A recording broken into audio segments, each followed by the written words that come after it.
नमस्कार मित्रों, स्वागत है आपका ज्ञान गंगा आयुर्वेद क्लासेस में। My self doctor Anil Kumar Patel, MD, Rachana Sharir, assistant professor, SAS Ayurvedic medical college, Harhua, Varanasi. आज हम लोग जिस विषय के बारे में बात करने वाले हैं उस विषय का आप लोग को बेसब्री से इंतज़ार था और आप लोगों में से कई बच्चों ने कमेंट के थ्रू मुझे ये प्रश्न पूछा था कि सर मर्म शारीर की बात हम लोग कब करेंगे। तो आज हम लोग जो है मर्म शारीर की व्याख्या करेंगे। तो ये भी जानना जरूरी है कि हम लोगों ने मर्म को लास्ट में ही क्यों पढ़ रहे हैं। तो क्योंकि जब हम सिलेबस की बात करते हैं तो सिलेबस में भी कहीं ना कहीं लास्ट में ही ये पार्ट आता है। तो अगर हम सिलेबस के पॉइंट को हम जो लास्ट में दिया है उसको हम अगर पहले एक्सप्लेन कर लेंगे तो क्यों नहीं समझ में आएगा, या क्या उसकी कमियां रह जाएगी, क्या खामियां रह जाएगी, इसके बारे में जानना जरूरी है कि जो चीज़ जहां पर एक्सप्लेन्ड है या जहां पर उसका अकॉर्डिंग टू सिलेबस है उसको उसी जगह पे पढ़े तो कैसे हम लोग को आसानी हो जाती है। तो इसको समझते हैं कि जो मर्म कोई शरीर में कोई स्पेसिफिक अदर स्ट्रक्चर्स नहीं है।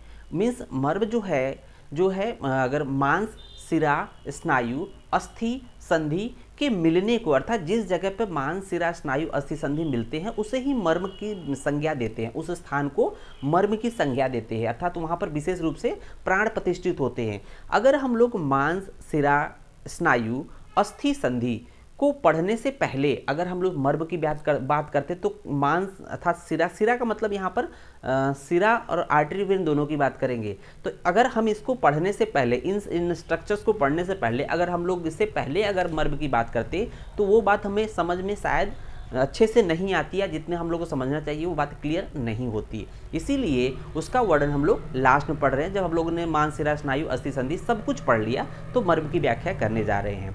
आइए देखते हैं कि मर्म का जो पहला पॉइंट होता है कि सबसे पहले होता है परिचय। तो परिचय की बात करते हैं तो देखते हैं कि परिचय के नाम से कि मर्म जो शब्द है अपने आप में एक इंडिकेट करता है कि मर्म का मतलब होता है पीड़ा। जैसे किसी पर आघात होने से, अर्थात शरीर के वे विशिष्ट स्थान जहाँ पर आघात होने से या तो व्यक्ति की मृत्यु हो जाए या उसको विकलता हो या वेदना हो तो उसको हम लोग मर्म स्थान कहेंगे या मर्म नाम देते हैं। अब देखते हैं कि जो मर्म शब्द है अगर व्यवहारिक भाषा में बात करें, सिंपली जो व्यवहारिक भाषा की बात करें तो उसमें भी देखते हैं, कहते हैं ना कि अगर दूसरे के मर्म को समझो अर्थात दूसरे की वेदना को समझो तो कहा जाता है बोलचाल की भाषा में कि दूसरे उसके मर्म को समझो अर्थात उसकी जो वेदना है उसको समझो। तो अर्थात उसका जो मर्म आहत हुआ है या उसका मर्म पे आघात हुआ है तो आघात कई प्रकार से हो सकते हैं। या तो आप डायरेक्ट उस पर प्रहार करिए उस पर्टिकुलर स्थान पे, या वचन के द्वारा भी आघात होता है। तो कहते हैं जब उसके मर्म को समझो, इसका मतलब उसको जो वेदना हो रही है जो हृदय से संबंधित वहाँ बात हो रही है तो हृदय भी एक मर्म में काउंट होता है। फिर बात करते हैं कि यूनानी भाषा में जो है एक शब्द होता है मरहम या मलहम, जिसको हम लोग कहते हैं, अगर मॉडर्न में कहें तो ऑइंटमेंट की बात करते हैं। तो जो मर का मतलब होता है कि उसकी वेदना या पीड़ा, हम का मतलब होता है उसका नाश करना, अर्थात जो लेप उस वेदना को नाश करने के लिए जो पर्टिकुलर लेप लगाया जाता है या ऑइंटमेंट लगाया जाता है दैट इज कॉल्ड मरहम। तो इस तरह से यहाँ पर यूनानी में भी शब्द हुआ है मरहम। तो आइए देखते हैं कि आयुर्वेदिक संहिताओं में जो है जो मर्म का विस्तृत वर्णन प्राप्त होता है। एक एक आचार्यों के अकॉर्डिंग हम लोग देखेंगे तो हम लोग देखते हैं कि आचार्य सुश्रुत ने जो है मर्म का डिस्क्रिप्शन बहुत ही डिटेल में किया है। और क्यों किया है, क्योंकि उन्होंने जो एक्सप्लेनेशन किया है सुश्रुत शारीर अध्याय के 6ठे अध्याय में चैप्टर का नाम है प्रत्येक मर्म निर्देश शारीर। अर्थात प्रत्येक मर्म, अर्थात यहाँ पर उन्होंने मर्मों की संख्या 107 बताई है। इसका मतलब ऐसा नहीं कहा कि कुछ मर्म निर्देश शारीर, उन्होंने कहा प्रत्येक मर्म निर्देश शारीर अर्थात 107 मर्म के बारे में हम लोग को जानना जरूरी है। क्योंकि सुश्रुत एक सर्जन थे, सुश्रुत ने जो एक्सप्लेनेशन किया है on the basis of surgery के पॉइंट ऑफ व्यू पे, मीन्स कि जो मर्म का इम्पोर्टेंस है शरीर में उसका जो इम्पोर्टेंस सर्जरी के पॉइंट ऑफ व्यू से बहुत ज़्यादा है। जब कभी भी हम कहते हैं ना कि सर्जरी की बात आती है तो पर्टिकुलर कुछ स्थान को बिल्कुल टच नहीं किया जाता है। कभी कभी होता है कि गलत जगह पे अगर इंसिजन लग जाए या गलत आर्गन या विसरा कट जाए तो उससे व्यक्ति की मृत्यु भी हो जाती है या अन्य जो भी प्रॉब्लम्स आती है वो बाद में रिजल्ट दिखता है। तो कहीं ना कहीं सुश्रुत का जो एक्सप्लेनेशन है मर्म का वो सर्जरी के पॉइंट ऑफ व्यू से है। और एक और बात कि जब हम बाद में पढ़ेंगे इम्पोर्टेंस ऑफ मर्म, तो मर्म का महत्व पढ़ेंगे, तो वहाँ पर बोला गया है कि मर्म ज्ञान, जो मर्म का ज्ञान है, चिकित्सा अर्ध बोला गया है। मर्म का जो ज्ञान होता है वो चिकित्सा अर्ध होता है, मीन्स शल्य तंत्र अर्ध होता है। तो सर्जरी का आधा भाग क्या है? मर्म का ज्ञान है। जो कोई व्यक्ति अच्छा सर्जन बनना चाहता है तो इसका मतलब उसको मर्म का नॉलेज बहुत अच्छे से होना चाहिए। तो इस तरह से हम लोगों ने बात किया कि सुश्रुत ने जो मर्म का वर्णन प्रत्येक मर्म निर्देश शारीर के अंतर्गत किया है, जो कि सुश्रुत शारीर 6ठे अध्याय में वर्णित है। फिर देखते हैं आचार्य चरक ने जो मर्म का वर्णन जो चिकित्सा 26 में, चरक चिकित्सा 26 के अंतर्गत दिया है त्रिमर्मी अध्याय के अंतर्गत। तो देख रहे होंगे चरक क्या थे? सिंपल फिजिशियन थे। तो उन्होंने प्रत्येक की बात नहीं की, उन्होंने कहा कुछ विशिष्ट मर्मों की बात किया है। तो उन्होंने कहा त्रिमर्मी अध्याय। सिंपल त्रिमर्मी का मतलब होता है हृदय, बस्ती और सिर। हृदय, बस्ती और सिर उनके साथ उन्होंने, मतलब हृदय को उन्होंने इंपॉर्टेंस दिया, बस्ती अर्थात यूरिनरी ब्लैडर को इंपॉर्टेंस दिया, और सिर ब्रेन से संबंधित या जो भी वहाँ पर बताया गया है। आगे पढ़ेंगे कि सिर को किसको कहा गया, तो वहाँ पर अधिपति मर्म को सिर बोला गया है। तो हम लोग उसकी डिटेल में एक्सप्लेनेशन आगे करेंगे।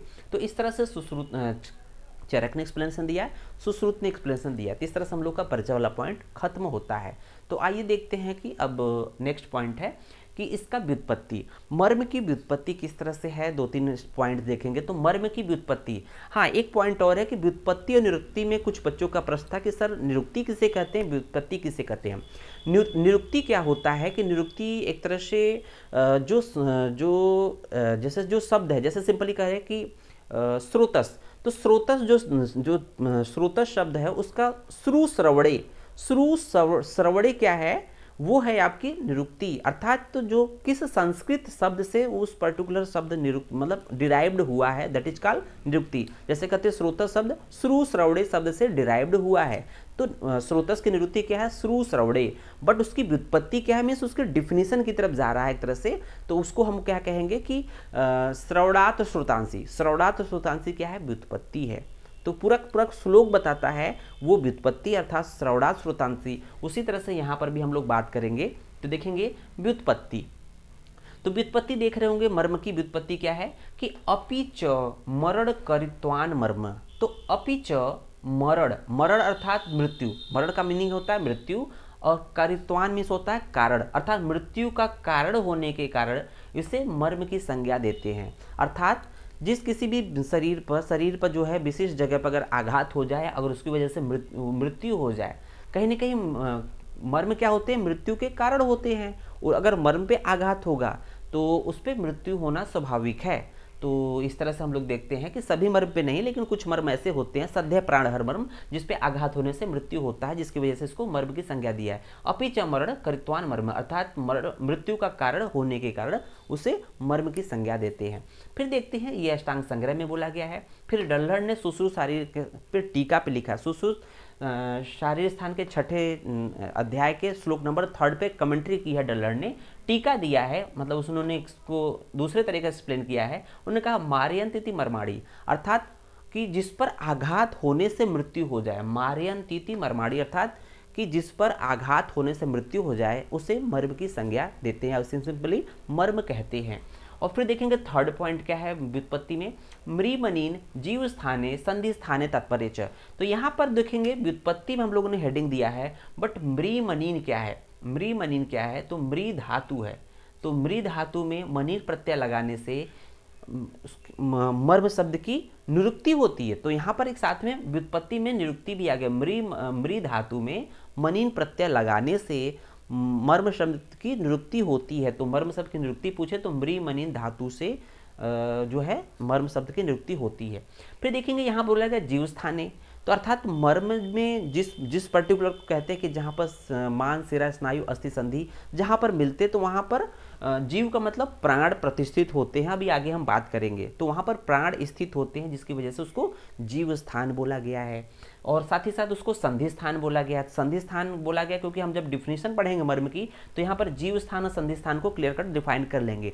संधि का मतलब होता है जो भी मांस शिरा स्नायु अस्थि संधि का जो सन्निपात होता है, जहाँ पर मिलते हैं। संधि का मतलब होता है ये जो स्ट्रक्चर्स हैं जिनको हम लोग मर्म की बात कर रहे हैं, ये जो स्ट्रक्चर जहाँ पर मिलते हैं अर्थात सन्निपात होता है, उसको हम लोग संधि स्थान कहते हैं। तो इस तरह से ये शब्द स्तोम एक तरह से संस्कृत की डिक्शनरी है जिसमें ये डिफाइन किया गया है, मृमनीन जीव स्थाने संधि स्थाने तात्पर्य च। फिर देखते हैं कि यहाँ पर व्युत्पत्ति के बाद हम लोग थर्ड पॉइंट पे आएंगे, मर्म की परिभाषा बहुत इंपॉर्टेंट है इसको समझना। तो देखेंगे डिफिनीशंस ऑफ मर्म, मर्म की डिफिनीशन देखेंगे, यहाँ पर डिफाइन करेंगे मर्माणी नाम, मर्माणी नाम। तो मर्म किसे कहते हैं देखेंगे, मर्माणी नाम मांस शिरा स्नायु, स्नायु अस्थि संधि सन्निपात। तो यहाँ पर देखेंगे कुछ पॉइंट्स है उसके बारे में देखेंगे। एक पॉइंट है मांस, एक पॉइंट है शिरा, तीसरा पॉइंट है स्नायु, चौथा पॉइंट है अस्थि, पांचवा पॉइंट है संधि। इन पांचों का जब सन्निपात होता है, सन्निपात का मतलब ये जब संधि होती, सन्निपात मतलब जिस पर्टिकुलर स्थान पर ये पांचों मिलते हैं तो उसकी वजह से उस स्थान को क्या बोलते हैं, मर्म स्थान बोलते हैं। सिंपली मर्म की संज्ञा दे देते हैं। मीन्स शरीर में वे स्थान जहाँ पर मांस शिरा स्नायु अस्थि संधि मिलते हैं या सन्निपात होते हैं या संधि होती, उस स्थान को मर्म की संज्ञा देते हैं या मर्म कहते हैं। यहाँ पर एक बात ध्यान रखना चाहिए कि यहाँ मांस की बात करें, शिरा की बात करें, धमनी की बात नहीं कहा है। तो धमनी की बात श्लोक में डायरेक्ट नहीं आया, लेकिन हम लोग पढ़ते हैं कि जब कभी भी धमनी की बात आए तो ऐसा नहीं कि धमनी का मतलब आर्टरी ही समझते हैं आयुर्वेद में, और जब शिरा की बात है तो ऐसा नहीं है कि आयुर्वेद में हम उसको वेन समझते हैं, तो मॉडर्न से कोरिलेट करते हैं। इसका मतलब शिरा का मतलब यहाँ पर धमनी और शिरा दोनों की बात कर रहा है, मतलब ब्लड वेसल्स की बात कर रहा है। तो ये ध्यान रखिएगा, शिरा का मतलब वेन नहीं है, यहाँ पर ब्लड वेसल्स है, वो मे भी आर्टरी हो सकती है, वो भी मे भी वेन हो सकती है। तो ये अलग अलग पॉइंट्स हैं, इसको दोनों काउंट करते हैं। तो यहाँ पर कह सकते हैं कि मांस शिरा के साथ साथ धमनी भी काउंट कर सकते हैं, कह सकते हैं कि इसको हम लोग धमनी कहेंगे। तो ये कह रहा है कि मर्म शरीर में वे स्थान होते हैं जहाँ पर मांस शिरा स्नायु अस्थि संधि मिलते हैं, उसे मर्म की संज्ञा देते हैं। आइए इसके बाद इंपॉर्टेंस की बात करते हैं कि इसके बाद कुछ इंपॉर्टेंट पॉइंट है उसी में। तेसु मीन्स जिस स्थान पर ये पांचों स्ट्रक्चर्स मिलते हैं उसको हम लोग मर्म की संज्ञा देते हैं। पिस कह रहा है तेसु स्वभावतः, मीन्स तेसु मीन्स होता है उस मर्म में या उस स्थान पे जहाँ पर ये पांचों स्ट्रक्चर्स मिल रहे हैं, वहाँ पर या पर्टिकुलर उस मर्म में या उस स्थान पर क्या होता है, विशेष स्वभाव मीन्स होता है स्वाभाविक रूप से, नेचुरली क्या होता है, तेसु स्वभावतः एवं विशेषण, मतलब स्वाभाविक रूप से विशेष रूप से उसी स्थान पर ही प्राण तिष्ठन्ति, उसी स्थान पर विशेष रूप से प्राण उपस्थित रहते हैं, या जो ये स्थान होते हैं मांस शिरा स्नायु संधि संधि जहाँ सन्निपात हो रहा है उसी पर ये उसी का आश्रय लेकर उसे ही वहीं प्राण आश्रित होते हैं, या इस मर्म का आश्रय लेकर वहाँ पर प्राण स्थित होते हैं। तो इस तरह से हम लोगों ने कहा तेसु स्वभावतः एवं विशेषण प्राण तिष्ठन्ति, समझ में आ गया होगा। फिर देखेंगे तस्मात् मर्म स्वभिहतास्तान स्वभावान तान भावान पद्यन्ते, मीन्स कि जब इस पे आघात होता है तो देखा है तस्मात् मर्म स्व अभिहता, मर्म पे जब आघात होता है तो भिन्न भिन्न मर्मों पर भिन्न भिन्न जब मतलब आघात होगा तो उस पर भिन्न भिन्न लक्षण उत्पन्न होते हैं। तो हम लोग इसके बाद इसका मतलब इसके क्लासिफिकेशन की तरफ बढ़ रहे हैं। तो आगे हम लोग क्लासिफाई करेंगे कि मर्म के कौन कौन से लक्षण होते हैं या फिर मर्म के कौन कौन से प्रकार है या उसको कितने वर्गीकरण है, उसके बेसिस कर रहा है कि मर्मों पर आघात होने से, क्योंकि मर्म कई प्रकार के होते हैं, तो जब आघात होगा तो जिस प्रकार के मर्म पे आघात होगा उसका अपना फिक्स एक लक्षण होता है कि ये वेदना या लक्षण उत्पन्न होगा, तो ये भिन्न भिन्न तरह के लक्षण उत्पन्न होते हैं या वेदना उत्पन्न होती है। तो इस तरह से हम लोगों ने सुश्रुतशारीर छठे अध्याय के श्लोक नंबर 15 को डिस्क्राइब कर दिया। फिर देखेंगे यहाँ पर एक पॉइंट आया है कि मर्म वो स्थान होते हैं जहाँ पर विशेष रूप से प्राण प्रतिष्ठित होते हैं। तो विशेष रूप से क्या प्रतिष्ठित हो रहे हैं, प्राण। तो ये समझना जरूरी है कि प्राण क्या है, क्योंकि पूछा जाता है कि आप डिफाइन जरूर कर दोगे मर्म की परिभाषा, बट प्राण को पूछा जाता है कि प्राण क्या है। सिंपली अगर प्राण की बात करें तो जो हम लोग जब कहते हैं शुक्र शोणित के संयोग के समय उसमें जीवात्मा का संयोग होता है, जब तक उसमें जीवात्मा की एंट्री नहीं होती है तब तक उसमें जीव की उत्पत्ति नहीं होती, जीवन की उत्पत्ति या जीवन के लक्षण उत्पन्न नहीं होते हैं। तो सिंपली हम लोग कह सकते हैं कि प्राण का मतलब होता है जीवात्मा, या इसको हम लोग भूतात्मा भी बोलते हैं, इसको हम जिसकी वजह से चेतना आती है इसको चेतना भी बोलते हैं। फिर देखते हैं आचार्य चरक ने सामान्यतः किनको प्राण की संज्ञा दिया है। तो अलग अलग रेफरेंस पे ये अलग अलग आया, बट हम लोगों ने एक साथ कलेक्शन कर लिया है। तो चरक ने अन्न को, रक्त को, वायु को प्राण की संज्ञा दी है। चरक ने अन्न को, रक्त को, वायु को प्राण की संज्ञा दी है। तो हम लोग को पता है कि बिना अन्न खाए हम लोग 1-2 दिन उपवास रखते हैं तो उसमें हम लोग को कितनी प्रॉब्लम होती है। तो जो अन्न अगर हम नहीं खाएंगे तो समझ लीजिए क्या होगा, इसका मतलब मृत्यु निश्चित है। उसी तरह से रक्त है तो रक्त के बिना जीवन संभव ही नहीं है, और वायु है तो प्राण वायु की बात जानते ही हैं। तो इस तरह से हम लोग देखते हैं चरक ने अन्न, रक्त, वायु को प्राण की संज्ञा दी है। फिर आइए देखते हैं कि अब बात चल रही है प्राण की, तो प्राण की बात तो यहाँ पर होगी, चरक ने कह दिया। फिर सुश्रुत प्राण के विषय में क्या बोलते हैं, तो सुश्रुत ने सुश्रुत शारीर 4 में श्लोक नंबर 3 में, तो रेफरेंस जरूर नोट करिएगा और उसका रेफरेंस इंपॉर्टेंट होता है। आप एक बार रेफरेंस याद कर लीजिए, सुश्रुत शारीर 4 श्लोक नंबर भले ही नहीं याद रहे बट रेफरेंस याद रखिए किस चैप्टर में वर्णन किया है। शारीर स्थान के 4थे अध्याय के 3रे श्लोक में उन्होंने कहा है अग्नि सोमो वायु सत्वम रजस्तम पंचेंद्रियाणी भूतात्मेति प्राण। तो यहाँ पर देखेंगे प्राण किसे कहा है, तो उन्होंने सुश्रुत ने प्राण किसे कहा है, देखेंगे कि अग्नि अर्थात अग्नि को हम लोग सिंपली पित्त से कोरिलेट करते हैं। सोम अर्थात सोम का मतलब चंद्रमा, चंद्रमा मतलब शीतलता मतलब कफ, अर्थात अग्नि का मतलब हो जाएगा पित्त, सोम का मतलब हो जाएगा कफ, और वात तो वात है ही वायु। ठीक है, सत्व रजतम, तो वात पित्त कफ को हम लोग त्रिस्तंभ भी बोलते हैं, त्रिधातु भी बोलते हैं। वात पित्त कफ को हम लोग क्या एक साथ कह सकते हैं कि ये त्रिस्तंभ है, त्रिस्तंभ, त्रिस्तंभ, त्रिधातु, त्रिधातु, या इस तरह से और भी नाम देते हैं, तो यहाँ समझना है। साथ ही साथ सत्वरजतम को क्या देते हैं, त्रिगुण, इसको बोलते हैं त्रिगुण, सत्वरजतम को त्रिगुण, त्रिगुण, त्रिगुण की संज्ञा देते हैं। इसका मतलब ये 3 हो गया, अग्नि सोम वायु, सत्व रजतम, ये 3 हो गया, 3 3 6। पंच इंद्रियाणी अर्थात जो ज्ञानेंद्रियां होती है, पंच इंद्रियाणी मतलब 5 ज्ञानेंद्रियां, तो 6 5 11, और एक भूतात्मा, भूतात्मा का मतलब होता है जीवात्मा, भूतात्मा का मतलब क्या होता है जीवात्मा, इसको हम लोग प्राण की संज्ञा दी है। तो यहाँ पर देखेंगे जीवात्मा अर्थात भूतात्मा क्या है, प्राण है। तो हम लोगों ने यहाँ पर भी कहा था कि सिंपली प्राण मतलब जीवात्मा है, चेतना। ठीक है, तो यहाँ पर देखेंगे सुश्रुत ने यहाँ बोल दिया, ये जब इसको काउंट करते हैं तो ये संख्या 12 आती है। सुश्रुत ने कहीं संख्या मेंशन नहीं किया कि एक 12 प्राण होते हैं, ऐसा कुछ नहीं कहा है। जब इसको गिनते हैं तो लिखा हुआ गिनने पर जो संख्या होती है 12 आ जाती है। तो इस तरह से यहाँ पर आता है। बट एग्जैक्ट प्राण की बात हम बार बार कहते हैं कि एग्जैक्ट प्राण की बात करेंगे। सुश्रुत पूछा जाता है कि प्राण कितने होते हैं, तो प्राण कितने होते हैं, अगर ऑप्शन 11 है, ऑप्शन 12 है, तो बेस्ट ऑप्शन होगा 11, क्योंकि सुश्रुत उत्तरतंत्र 66 में सुश्रुत ने कहा है प्राण एकादश, अर्थात प्राण की संख्या एकादश अर्थात 11 होती है। तो प्राण की संख्या एग्जैक्ट 11 होती है, बट ऑप्शन में 11 नहीं है, तो 12 तो ऑप्शन आपका है, या बोथ है तो बोथ मारेंगे, 11 12 दोनों कर देंगे।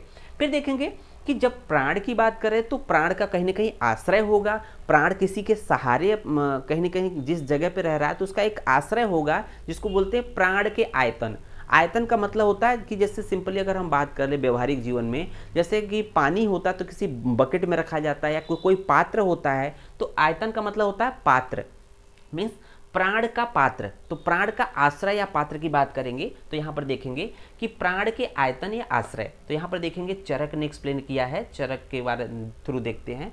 यहाँ देखिए चरक सूत्र स्थान में बोला गया, चरक सूत्र स्थान 29 में, तो चरक सूत्र स्थान 29 में क्या बोला गया, दशैव आयतनान आहु प्राणायेषु प्रतिष्ठा। 10 आयतन होते हैं जिसमें प्राण प्रतिष्ठित होते हैं। तो उन्होंने कहा कि दशैव आयतनान आहु मीन्स 10 आयतन होते हैं या 10 आश्रय होते हैं, या एक तरह से जिसमें या प्राणायेषु प्रतिष्ठा, जिसमें प्राण प्रतिष्ठित होते हैं। देखेंगे वो कौन कौन से पॉइंट्स हैं जिसको हम लोगों ने 10 प्राणायतन बोले हैं।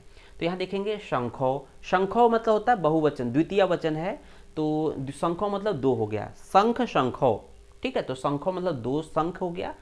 मर्म त्रय, तो त्रय मतलब 3 मर्म हो जाएगा। हृदयवस्ती सिर की बात कर रहे हैं, हृदयवस्ती सिर की बात कर रहे हैं। एक कंठ है, एक रक्त है, एक शुक्र है, एक ओज है, एक गुद है। तो यहाँ पर हम लोग एक बात ध्यान रखिए कि इस तरह से देखेंगे ये 10 प्राणायतन है, मीन्स ये 10 स्थान है, ये ऐसे स्थान है जहाँ पर प्राण प्रतिष्ठित होते हैं।